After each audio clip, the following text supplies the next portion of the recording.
Introduce our guest and speaker, Jonathan Barikiewicz, who is joining us from the Laboratoire des Sciences du Climat et de l'Environnement. He's now a professor with CNRS, which is the French National Science Foundation equivalent, so to speak. He's working with dynamic global vegetation models, specifically the orchidea model. And he's very friendly towards tree rings, which brought him here to Tucson, and we're very happy to have you here. The floor is yours. Yeah, thank you very much. So I will talk today about a different view of dendrochronology to accomplish a particular task that the 21st century is bringing us, or challenge. And so I call this that we should have a more physiological dendrochronology approach to improve Earth system modeling. So if we want to take tree rings to the next level in the Earth system,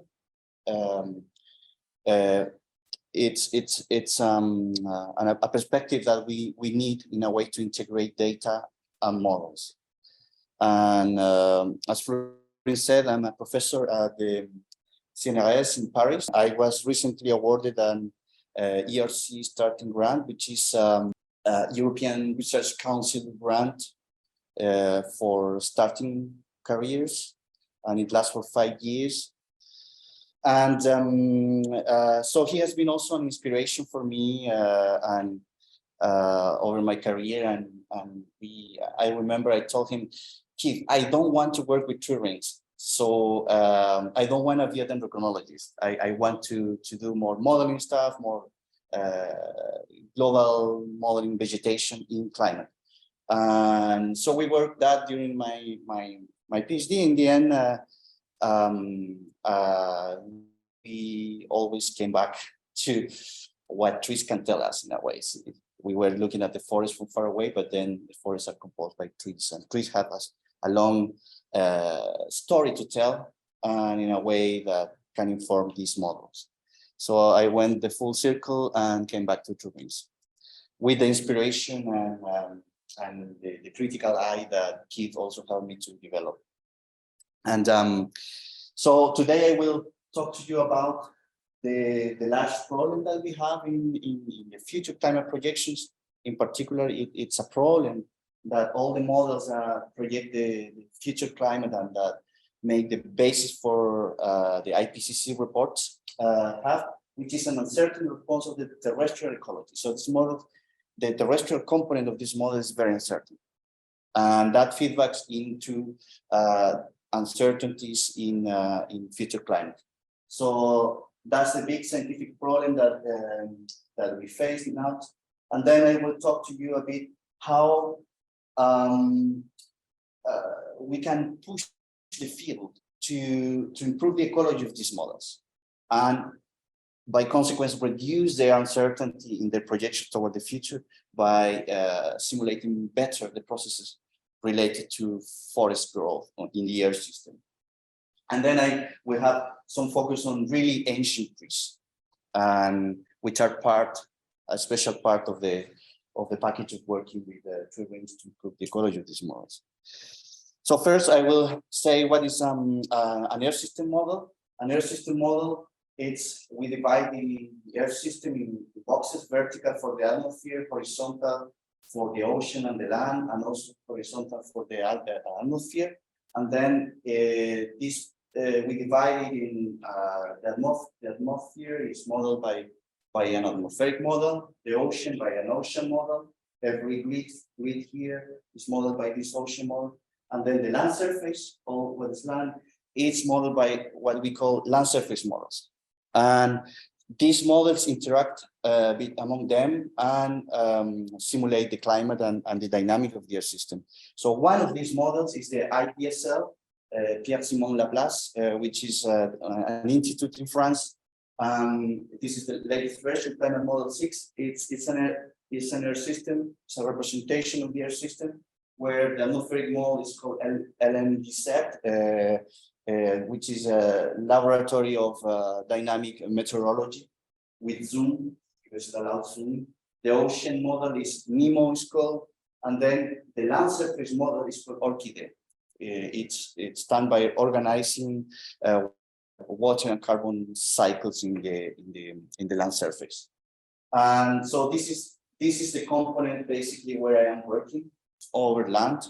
And so what there is inside these land surface models is that there is where the terrestrial ecology and feedback to climate lie. So those are the components that simulate that. And we usually use those models. We take a pixel, we divide the land in different categories. We call plant functional types. And for instance, forest, deciduous forest, evergreen forest, a fraction of that pixel, agriculture, and grasslands, irrigated grassland. We divide the pixel in fractions, and then we simulate the dynamic, the change of water, carbon, and energy between these land surface classes and the climate. And so then these models are used to monitor trends in carbon, water, energy, and vegetation with the climate, and also to attribute the causes of this trend that we observe through the satellite record or the CO2 concentrations in the atmosphere. We know that something changed, but we don't know why. So we can attribute that using this model.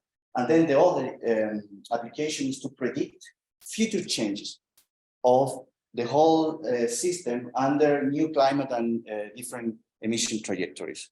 And this is more or less what I am interested now, because it's a look out to the future. And so now, how these models, there are different land surface, air system models, like around probably 12 or 15, depending on the versions. And every one of these 12 or 15 air system models have a land surface model inside. So I am working with just one, the IPSL model.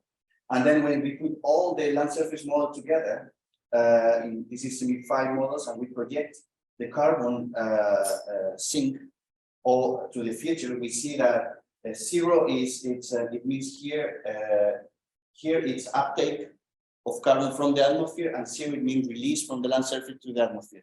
And the models really diverge toward the future. Is a big uncertainty. And by the end of the century, we are not sure if the land is going to be a source or still a sink of carbon. And this uncertainty over the land is, here is the ocean. It's 4 times on the ocean. And that difference occurs because the ocean is, the processes that are acting there are more physical, like CO2 dilution, for instance, are processes that are more based on physics, and so are more predictable in a way. And the land, we have the biology. And the biology is complicated to model. It's very difficult to model, especially as we go to the future. The responses of forest and the feedback to climate are very uncertain.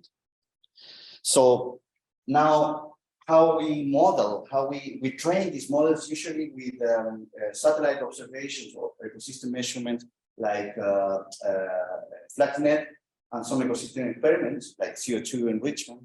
And then we, for instance, they are less than 30 years, and we train the model here in a very short period, and then we do the projections to the future and the very different CO2 concentrations, and then we use the past trajectory of the ecosystem. That's what we do, a very short evaluation and then a prediction to the whole century. And that leads to this big uncertainty. And so the first thing here with research, I argue that trees actually are living sensors of the Earth system and have been there for a long time. And they are distributed over many biomes over the Earth. And so the project CATES will use this tree data to really attempting to constrain this uncertainty in projecting the land sink to the future. And we will be doing that with an advanced air system model, which is the IPSL model.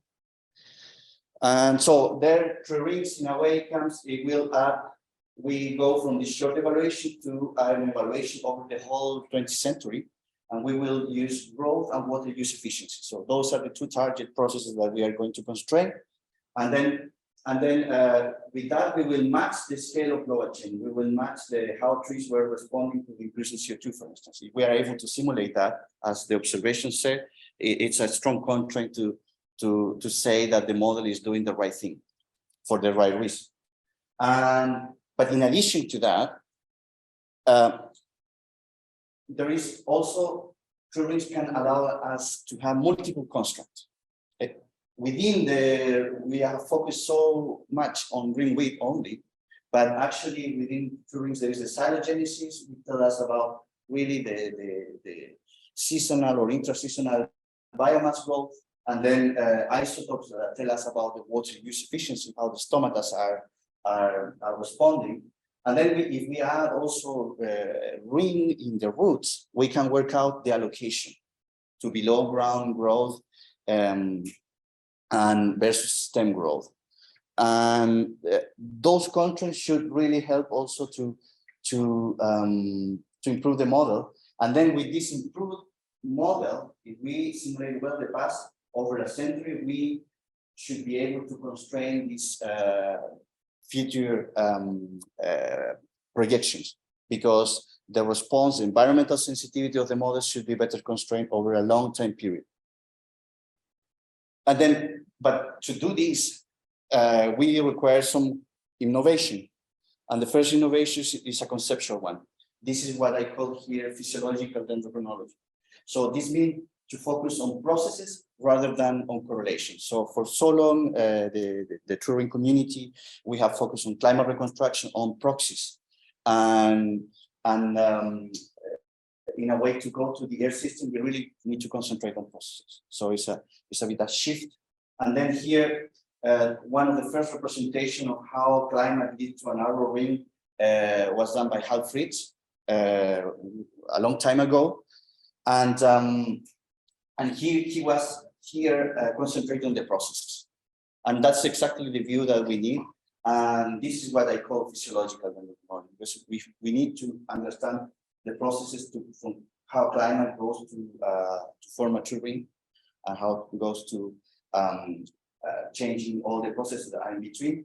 And then here there is a cube that I said, here are the processes, here is time, and then the global change factors, nitrogen, increasing nitrogen deposition, increasing CO2, increasing route, increasing PD, for instance. And then this is the response side, what are the changes that we see in these processes in the true ring that we have. So we have sort of decreasing with density in some regions, and then the ring width doesn't change much, it varies all over the place, but there is also a tendency to be a more synchronic growth. And then also the water use efficiency has increased, but that rate of increase is leveling up a bit in the last few decades, for instance. And to understand this, we need really to understand these processes. And that's what I call physiological dendrochronology, this step.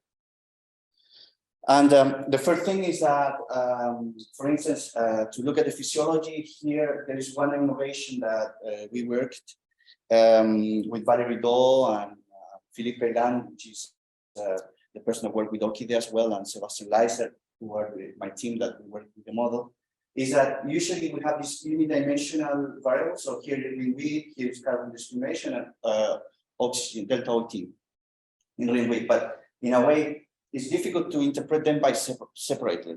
And one way is to put them together in a triplet, where you put the variables in different axes, and then you interpret it in terms of processes. Depending on the place where you are, the carbon and the oxygen will tell you about the stomata.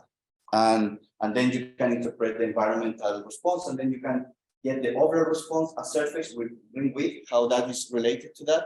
And also you can look at individual GSM. For instance, this was a drought year here, the stomata were close, and also the wood formation was also in a way affected, and that led to a narrow ring.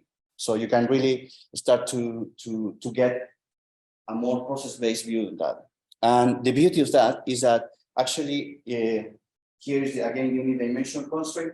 You can have models that simulate the same thing that you observe, And you can compare them here. The red is model and orchid model, and the black is the observation ringweed and the isotope for the whole 20th century Fontainebleau forest in south of France, in the south of Paris. So we can get a view of how the model is doing by each individual parameter, but then actually we can compare the triplet. So this is Orchidea, and here is also made in ISO, which is a model, a Turing model. And we see that the two models do very different things. And Orchidea tend to look more similar to the observations and rather than Maiden-ISO. But if you look at here, Maiden-ISO will have the best performance for individual parameters because it has been tuned for each ring parameter. So, but in the end, when you look as a growth and physiology as a constraint, you get a different picture of what you do with just tuning independent variables. And that goes a bit in the view of data assimilation, which is a thing that I will talk later on. But the second innovation that it's required to do this task is to integrate source and sink growth dynamics. The source growth dynamics is usually photosynthesis. Just we in the land surface model community, the paradigm to simulate growth is just photosynthesis. You produce photosynthesis and then you allocate it to biomass and then you produce growth. There is not a process inside. And then in the Turing community here is the Vaganov-Chasky model, and it's all the work also of Hal Fritz at the beginning, that we tend to think growth just as a wood formation process. The ringweed, it will be wood formation, cell by cell. And for long, these two communities have not worked. They do different things. But now the idea is that we need a paradigm shift in the land surface model community to really looking, I think, to the answer that that the Turing community has. And so for this, in this path, in a way, this is land surface model community. We are currently simulated ringweed, and also oxygen and carbon, but we do it just as a function of growth of source. We have photosynthesis, and when we allocate it to all biomass that we have. So with that, we have this paper that we have been doing how we use two rings in land surface models in biogeoscience and geophysical model development, I think, geoscientific model development. But then we need physiological dendrochronology to move to the real framework where we get the right answer for the right reason. So we have the processes. For instance, here we need cytogenesis with formation into Orchidea, and then we will be able to simulate the sink activity in growth and compare it with two rings really in apples with apples. And so that was this ERC proposal, and also I have a monitoring site in southern Chile that Steve, I think, with Antonio visit, and with Irina, and so that's a bit the work I am doing in a way to push. And another innovation is a methodological one is supersite. So because the source and sink growth activity has been measured by, for instance, source activity is a land surface model community with FluxNet community, for instance. They tend to focus on carbon fluxes. And the ringweed community has now focusing more on cytogenesis or ringweed, biomass growth, but in different places. This is done in different places. So I say that actually we need to measure the two things simultaneously. And to do that, we can do it in supersite, which are flux towers with 20 years of data every half an hour. If we measure and monitor in the same place the wood formation, we will have a view of carbon source and sink growth dynamics in the same place. So, and then this is our site. So here, just simple, this is December, January to December, Southern Hemisphere calendar in a way, summer the growing season goes from November to March. And here is the carbon uptake. So this is what FlaxNet people see.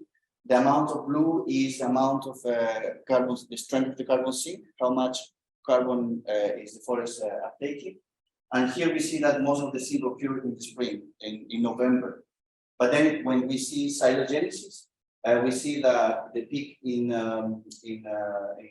cell division, it's the 21st of December, around the summer solstice there. And it's like 1.5 months later. But then the carbon deposition, so when the cells that divided here grow, it's a month later. And so again, this is occurred at the beginning of February, late January, several months later than we have the maximum peak in carbon uptake. So we have two different seasonal windows for the two processes. And in a way, we need to really observe that and then to model that. The models should really be able to do that. And then, so this is the site. We have a tower of 36 meters, and here is the sonic anemometer with the IRGA that measures the carbon and water.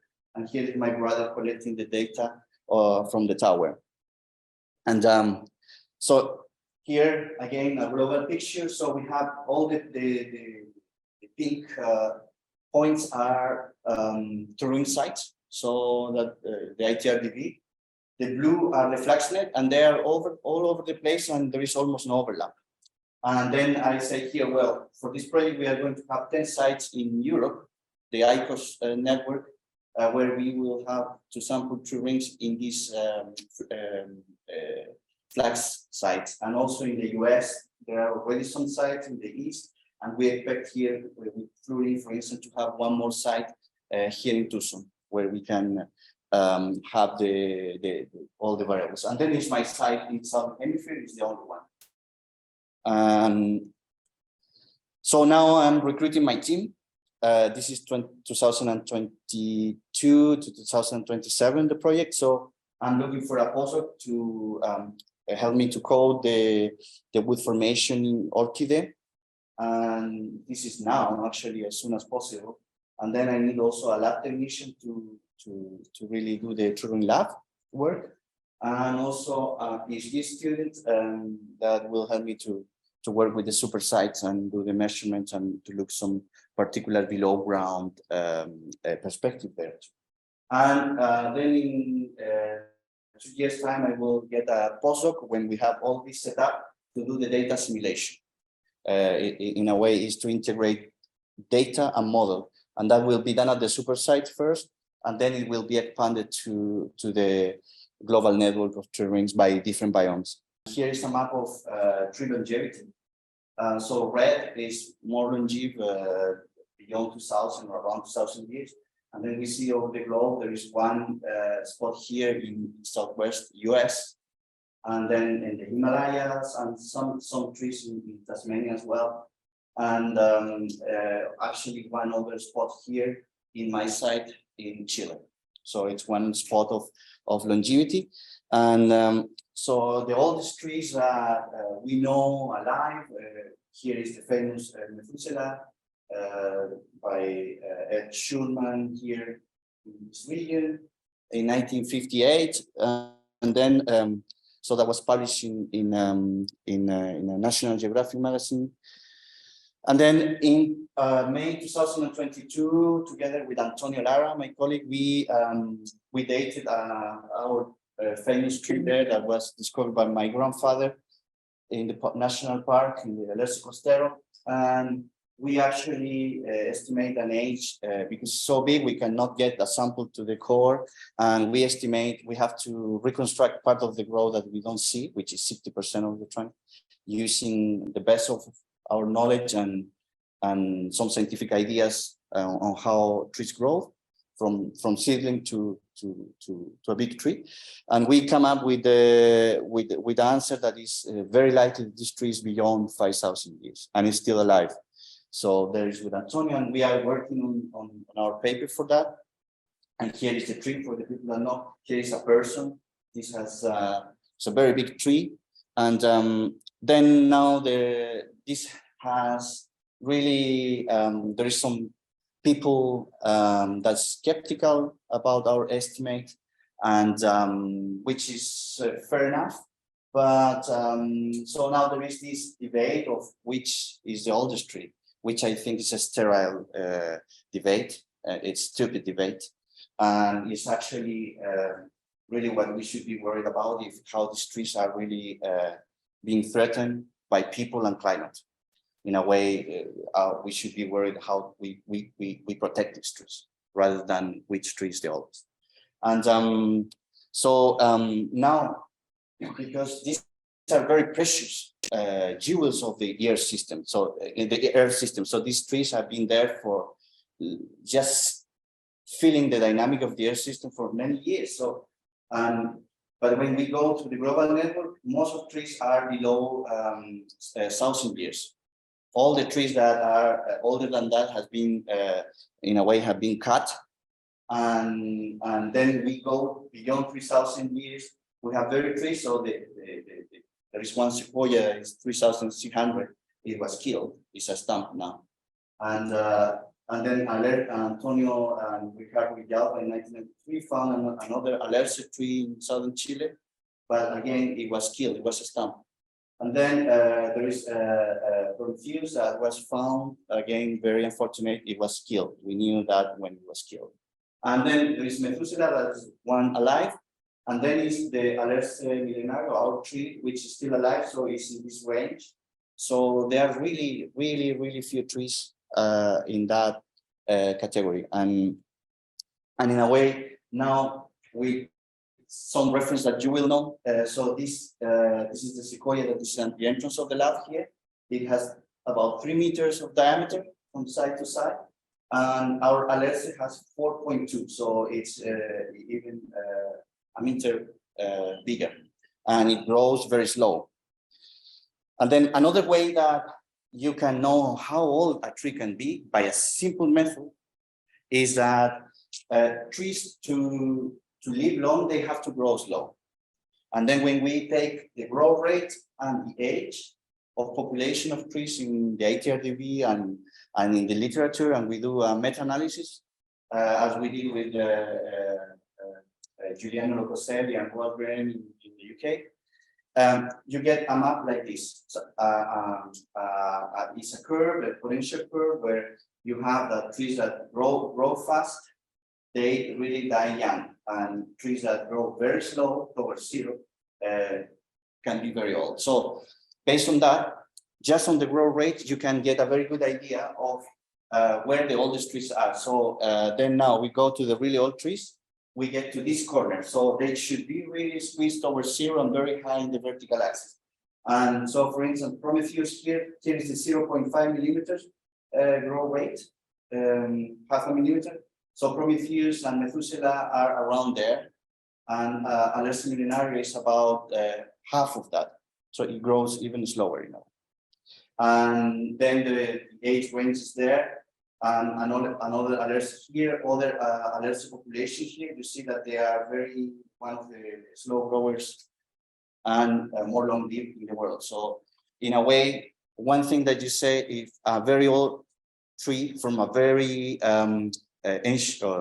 slow growing species, you should expect them here. And our alerce is there where it should be, in a way, so where we would expect it. And the thing is that also, when you go to these few trees, the samples are not available. It's very difficult to find, and I haven't found the measurements of Prometheus or Methuselah to estimate well the growth rate. So I had to do it from publications and some plots.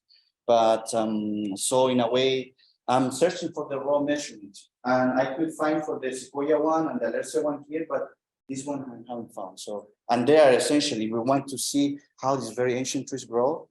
We should really have those measurements, and I hope that we can find it here.